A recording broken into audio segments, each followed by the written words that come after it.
Hello everyone and welcome back to my new video aggregate supply. इससे पहले हमने एक वीडियो बनाई थी एग्रीगेट डिमांड। तो आपसे रिक्वेस्ट है इस वीडियो को स्टार्ट करने से पहले आप उस वीडियो को एक बार ज़रूर देख लें, क्योंकि दोनों एक ही चैप्टर के हैं, aggregate demand and related concepts. तो पहले अगर आप उस वीडियो को देख लेंगे तो आपको ये वीडियो ईजिली समझ में आ जाएगी। तो हम स्टार्ट करते हैं एक नया टॉपिक, एग्रीगेट सप्लाई। तो लेट्स स्टार्ट।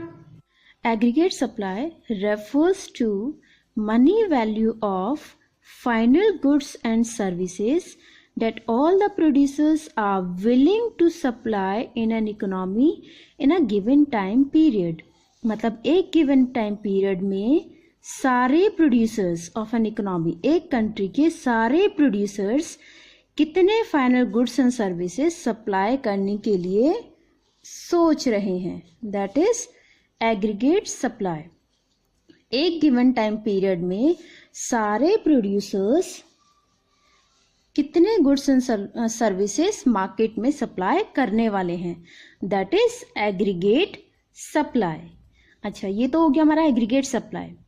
मतलब सप्लाई कैसे करेंगे, जब वो प्रिडिक्शन करेंगे तभी सप्लाई होगा। तो मतलब जितने भी प्रोड्यूसर्स हैं वो कितना प्रोड्यूस करेंगे, इट डिपेंड्स अपॉन द वही से डिपेंड करता है ना कि सप्लाई कितनी होगी मार्केट में। तो एक टाइम पीरियड में जितने भी वो विलिंग कर रहे हैं, सोच रहे हैं सप्लाई करने के लिए, उतना प्रिडिक्शन भी वो करेंगे। तो आपको एक पॉइंट अगर याद हो, हमने लास्ट वीडियो में पढ़ा था नेशनल इनकम। नेशनल इनकम क्या था? Total prediction of all the sectors, सारे सेक्टर्स का टोटल प्रोडक्शन। और यहां भी सप्लाई कैसे हो रही है, जब वो प्रोडक्शन होगा। तो मतलब इनडायरेक्ट वे में दोनों का सेंस सेम है। एग्रीगेट सप्लाई क्या है कि एक टाइम पीरियड में सारे प्रोड्यूसर्स कितने गुड्स एंड सर्विसेज मार्केट में सप्लाई करने वाले हैं, सप्लाई करने की सोच रहे हैं या प्लान कर रहे हैं। तो सप्लाई कैसे पॉसिबल है, जब प्रोडक्शन होगा। तो मतलब एक साल के अंदर अंदर सारे प्रोड्यूसर्स कितना प्रोडक्शन करेंगे और उसे मार्केट में सप्लाई करेंगे। तो सप्लाई करना इज एग्रीगेट सप्लाई और प्रोडक्शन करना that is national income. National income क्या था कि सारे सेक्टर्स का टोटल प्रोडक्शन, उसी से तो इनकम आएगी, that is national income. Means aggregate supply and national income are same. So aggregate supply and national income are the same thing। दोनों एक ही चीज हो गई।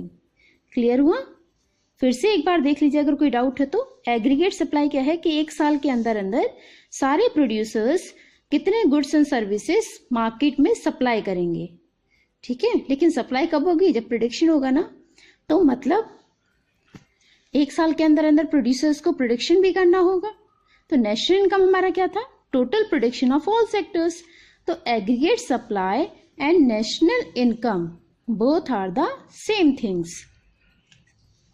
Components of aggregate supply and national income. अब कंपोनेंट्स पर आ जाते हैं। तो नेशनल इनकम को हम किससे डिनोट करते हैं?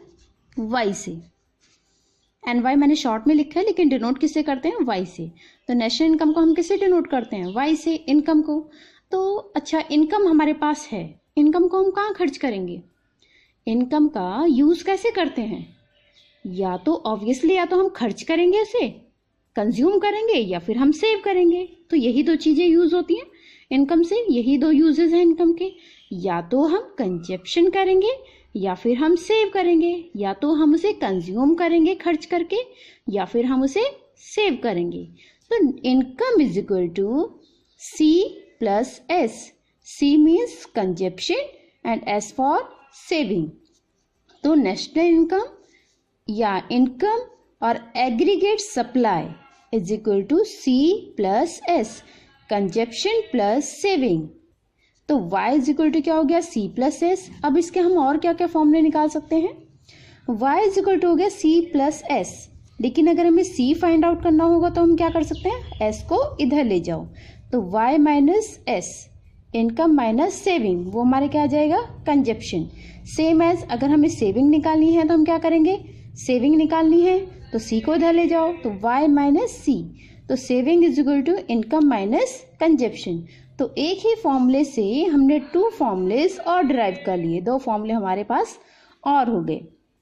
क्लियर हुआ?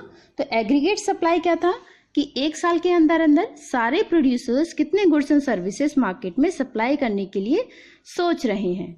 तो सप्लाई करने के लिए प्रोडक्शन होगा, और प्रोडक्शन हमारा क्या होता है, total production of all sectors, वो हमारा क्या होता है, national income. That's why aggregate supply and national income are same thing, इसलिए दोनों को हम सेम मानते हैं।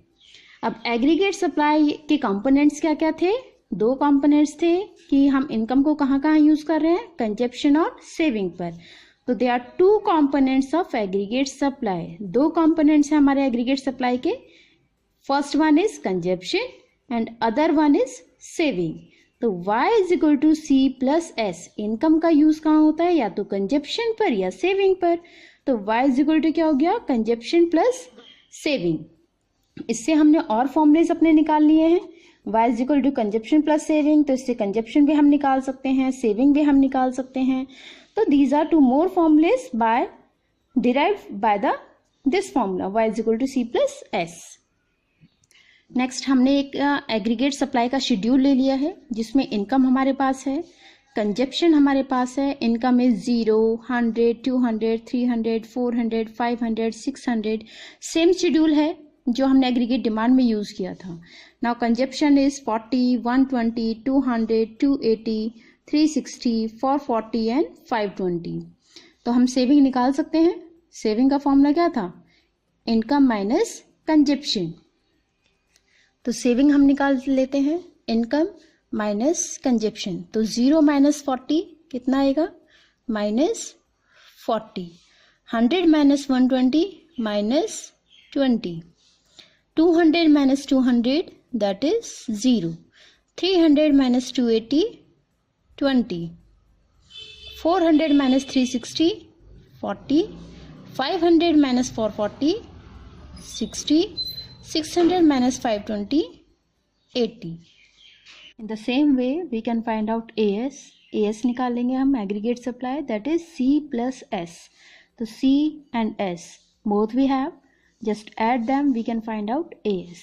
तो 40 minus 40 it is 0, then 120 plus 20, or we can say 120 minus 20 100, दोनों को ऐड करेंगे तो 100 आ जाएगा.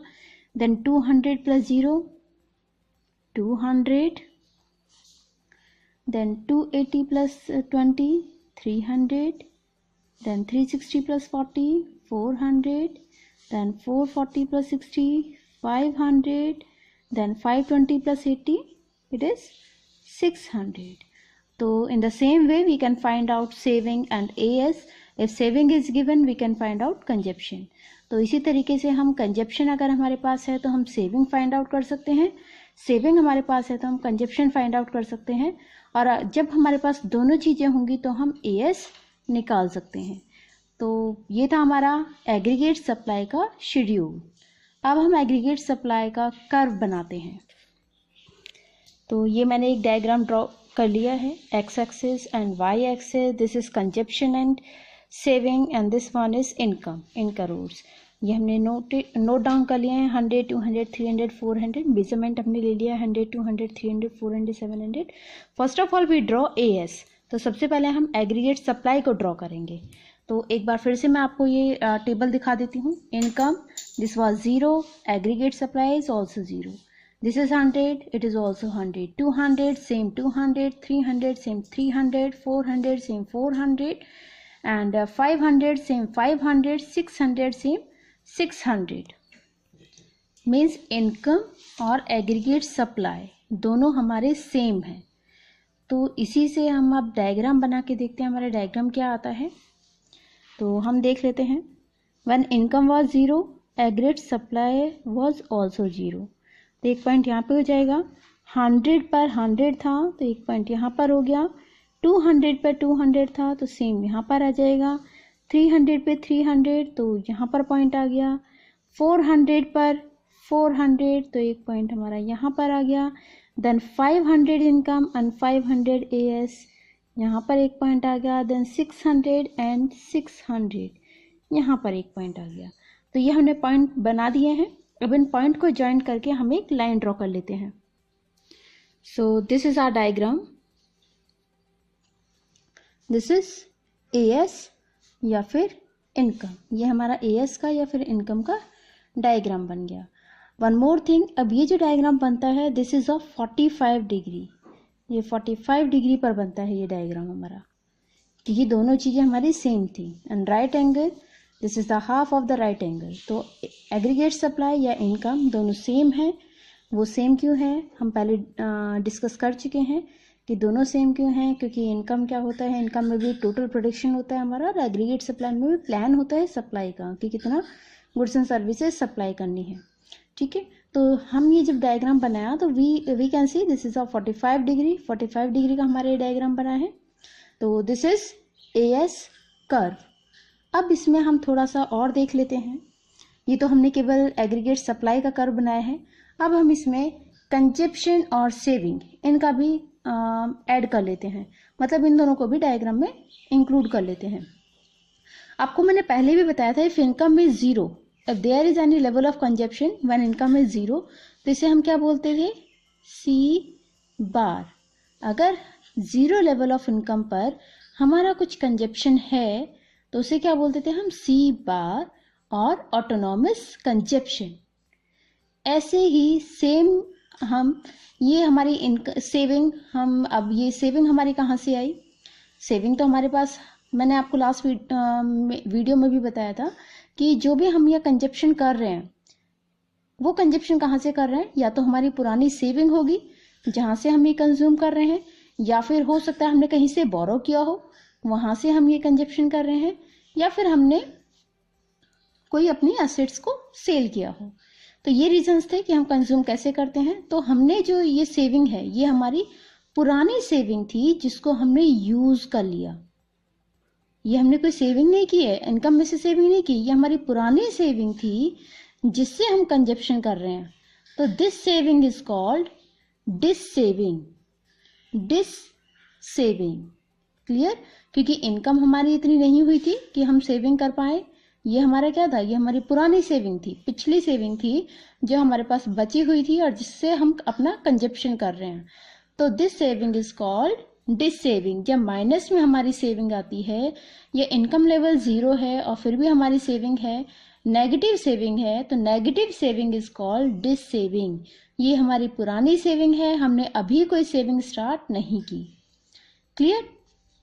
अच्छा, एक पॉइंट यहाँ पर ये आता है कि एक ऐसा पॉइंट आता है जहाँ पर इनकम और कंजप्शन दोनों हमारे सेम हो जाते हैं और सेविंग हमारी जीरो होगी। तो जिस पॉइंट पर सेविंग जीरो होती है वहाँ इनकम और कंजप्शन दोनों इक्वल होते हैं। अब मैं ये आपको डायग्राम के थ्रू दिखाऊंगी। यहाँ पर हमने एक और डायग्राम ले लिया है। This is X axis, this is Y axis. यहाँ पर हमने कंजप्शन एंड सेविंग्स ली हैं और यहाँ पर हमारी इनकम है। वो पेंसिल से लिखा है तो क्लियर नहीं हो रहा है। तो ये हमारी इनकम है और this is consumption and saving. तो वही हमने सेम मेजरमेंट ले लिया है, 0, 40, 80, 120, 160, 200, 240, 280 और यहाँ पर 0, 100, 200, 300, 400, 500, 600, 700 सेम। तो अभी सेम शेड्यूल से, ये जो शेड्यूल अभी हमने बनाया था उसी से हम सेम ये डायग्राम बनाएंगे। तो ये डायग्राम कुछ इस तरीके से आएगा। जब हम सेविंग का डायग्राम बनाएंगे तो सेविंग हमारी स्टार्टिंग में माइनस थी, -40, देन -20 थी। तो first point is -40, then second point is -20, ये -40 है, ये -20, 0, -20, -40, -60, -80। तो ये हमारे मेजरमेंट हो गया। तो फर्स्ट पॉइंट था हमारा 0 व्हेन इनकम वाज 0, 0 थी जब इनकम, तो हमारी सेविंग थी -40। फिर जब इनकम 100 थी, इनकम जब 100 थी तो डिस सेविंग, तो सेविंग हमारी थी -20। तो एक पॉइंट हमारा यहाँ पर आ जाएगा, एक पॉइंट ये हो गया, एक पॉइंट यहाँ पर आ गया। व्हेन इनकम इज 200, कंजप्शन भी हमारा 200 था। इनकम 200 थी, कंजप्शन 200 था और सेविंग हमारी 0 थी। तो एक पॉइंट यहाँ पर आ गया। सेम ऐसे ही हम पॉइंट लगाते चले आएंगे और यहाँ से एक लाइन ड्रॉ कर ली। तो ये हमारा हो गया सेविंग एंड दिस वन जो 0 से स्टार्ट हुआ है वो था हमारा AS। आप फिर से एक बार देख लीजिए, इनकम 0 थी तो AS हमारा 0 था। तो AS का हमने डायग्राम बनाया था, अभी 45 डिग्री का हमारा डायग्राम बना था। तो ये एक डायग्राम बन गया है यहाँ पर 0 से 45 डिग्री तक। तो ये आ गया हमारा एग्रीगेट सप्लाई। देन हमने ये कंजप्शन का एक डायग्राम बना दिया है सेम मेजरमेंट से, शेड्यूल से देखकर। तो ये हमारा कंजप्शन का डायग्राम बन जाएगा।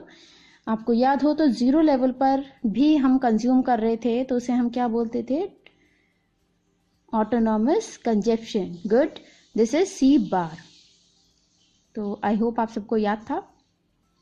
तो ये हमारा C बार था। अब ये जो पार्ट है जो नेगेटिव में था, when income was 0 and saving is negative, this part is called डिससेविंग।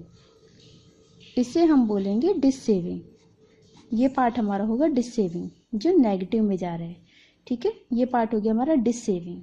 And the point where consumption, where saving and income, income and consumption was same. तो जिस पॉइंट पे हमारी इनकम और कंजप्शन दोनों सेम था, वहाँ saving income and consumption same था, वहाँ पर सेविंग थी हमारी 0। तो सेम मैं आपको डायग्राम में दिखा रही हूँ। इनकम, ये हमारी इनकम है, इनकम ये, और consumption, this is consumption. Income भी 200 है और कंजप्शन भी हमारा 200 है, this is this one. Income हमारी 200 है और कंजप्शन हमारा 200 है, ये भी यहाँ से 200 है, 200, और इनकम भी हमारी 200 है। वहाँ सेविंग कितनी आ रही है? Saving is 0। ये सेविंग का वो था हमारा, सेविंग की लाइन थी। तो सेविंग हमारी कितनी है यहाँ पर? 0। ये पॉइंट हमारा 0, तो सेविंग हमारी 0।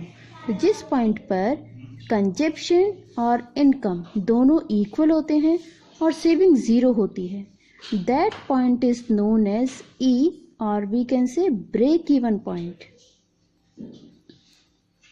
break even point. So the point where saving is 0 and consumption and income both are equal, that point is known as break even point. तो जिस पॉइंट पर सेविंग हमारी 0 होगी, इनकम और कंजप्शन हमारे इक्वल होंगे, उस पॉइंट को हम बोलते हैं ब्रेक इवन पॉइंट और 0 सेविंग पॉइंट। इसे ब्रेक इवन पॉइंट भी बोलते हैं और 0 सेविंग भी बोलते हैं, 0 सेविंग पॉइंट। ठीक है, तो आई होप आपको ये क्लियर हुआ होगा। तो आज के टॉपिक हम यहीं पर फिनिश करते हैं। नेक्स्ट टॉपिक में हम पढ़ेंगे नेक्स्ट टॉपिक्स अपने types of propensity to consume और प्रोपेंसिटी टू सेव, वो सारे टॉपिक्स पढ़ेंगे। तो आई होप आपको क्लियर हुआ होगा। अगर आपको ये पॉइंट्स क्लियर हुए हैं तो वीडियो को शेयर करिए, हिट करिए, लाइक करिए और चैनल को सब्सक्राइब ज़रूर करिए। तो मिलते हैं एक नए वीडियो में, एक नई वीडियो के साथ। Till then, bye.